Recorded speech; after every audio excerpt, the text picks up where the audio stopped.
হে যুবক, এ আমার প্রিয় ভাই, যৌবনের ঢেউ আশ্রে পড়ছে তোমার হৃদয়ে। তীব্র তাড়না তোমাকে অস্থির করে তুলেছে। চারিদিকের ফিতনায় ভরা পরিবেশ হাত ছানি দিয়ে ডাকছে তোমায়। তোমার যৌবনের পবিত্রতা নষ্ট হওয়ার জন্য সব উপকরণ তোমার চোখের সামনে ঘুরপাক খাচ্ছে। প্রিয় ভাই, সতর্ক হন। যৌবনের হেফাজত করুন। যৌবন হেফাজতের জন্য বিয়ের কোনো বিকল্প নেই।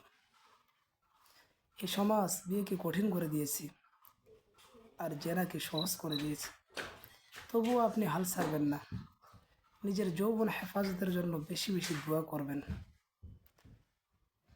আল্লাহ তাআলা 3 ব্যক্তিকে সাহায্য করতে নিজের দায়িত্ব ওয়াজিব করে নিচ্ছেন। এক, যে মুজাহিদ আল্লাহর রাস্তায় যুদ্ধ করে। 2, যে হারাম থেকে বাঁচার জন্য বিবাহ করে। 3, যে আব্দে মুখাতাব তার চুক্তি পূর্ণ করার জন্য চেষ্টা করে। প্রিয় ভাই, জীবিকার চিন্তা করিয়েন না। স্ত্রীর ভরণ পোষণের ভয়ে বিয়ে করতে দেরি করিয়েন না। বিয়ের মাধ্যমে আল্লাহ আপনার উপার্জনে বরকত দিবেন এবং জীবিকার দরজা খোলা রিজিক বৃদ্ধির অন্যতম একটি উপায় হলো বিয়ে। রাসূল সাল্লাল্লাহু আলাইহি ওয়াসাল্লাম বলেন, আদ-দুনিয়া মাতা ওয়া খায়রু মাতা'আদ দুনিয়া আল মারাতুস সালিহা।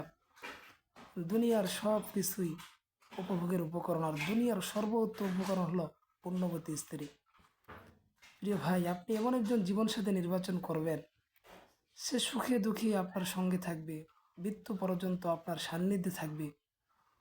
সে আপনার সন্তানদের মা হবে, আপনার বংশের আমানতদার হবে। তাই স্ত্রী হিসেবে আপনি কাকে বাছাই করবেন? আজকালকার নারীদের বেপর্দা চালচলন, বেহায়াপনা, অশ্লীলতা এতই বেড়ে গেছে যে উপযুক্ত মেয়ে খুঁজে পাওয়া বড়ই মুশকিল। শিক্ষা প্রতিষ্ঠানগুলোর কথা ভাবতেই বুক শিহরে ওঠে। মেয়ে নির্বাচনের ব্যাপারে রাসূল সাল্লাল্লাহু আলাইহি ওয়াসাল্লামই আমাদের আদর্শ। কৃষি আমাদের কল্যাণ, এই ব্যাপারে তার নির্দেশনায় আমাদের চূড়ান্ত। রাসূল সাল্লাল্লাহু আলাইহি সাল্লাম বলেন, 4টি বৈশিষ্ট্যের দিকে লক্ষ্য করে মেয়েদের বিয়ে করা হয়: সম্পদ, বংশ, সৌন্দর্য ও দিনদারি। আপনি দিনদারিকে প্রাধান্য দেন। 4টি বৈশিষ্ট্যের মধ্যে দিনদারি প্রাধান্য পাবে। দিনদারিকে আসল ধরে বাকিগুলো যতটুকু সম্ভব বিবেচনায় রাখতে হবে। এমন যেন না হয় বাকি সব আছে তো দিনদারি নাই। একজন বদকার স্ত্রী যুবকের জন্য মূর্তিমান এক অভিশাপ। দাম্পত্য জীবনে যদি আগুন লাগাতে না চান, তাহলে বদকার নারী বিয়ে করা থেকে বেঁচে থাকুন। সে নিজের ক্ষতি তো করে, সন্তানরাও তার অনিষ্ট থেকে নিরাপদ থাকে না। আপনার জীবন, আপনার সন্তানদের জীবন দুটাই ধ্বংস হবে। আপনার অনাগত সন্তানদের জন্য একজন পবিত্র মায়ের ব্যবস্থা করা আপনার উপর সন্তানদের হক। দোয়া করি আল্লাহ তাআলা আপনাকে নেককার, রূপবতী, গুণবতী একটা মেয়ে মিলিয়ে দিন। আপনার দাম্পত্য জীবন সুখ, শান্তি ও সমৃদ্ধি বিয়ের পরে ভরিয়ে দিন। আমিন ইয়া রাব্বাল আলামিন। আমিন আমিন। তো এখন আপনি কিছু বলেন। অনেক মানুষ তো আমাদের ভিডিওটা দেখতে পারে, কিছু বলেন। আমি যে কথাগুলো বললাম যুবকদের উদ্দেশ্যে, কিছু আপনি বলেন। এই ভিডিও আপলোড করলেন কি আমি দেখলাম না।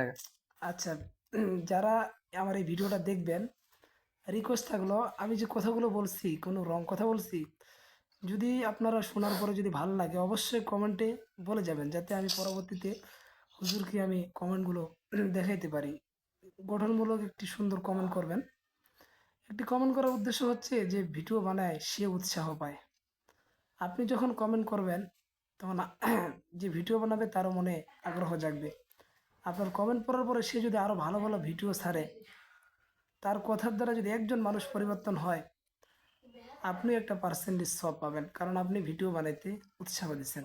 তো সকলে ভালো থাকবেন। আল্লাহ হাফিজ।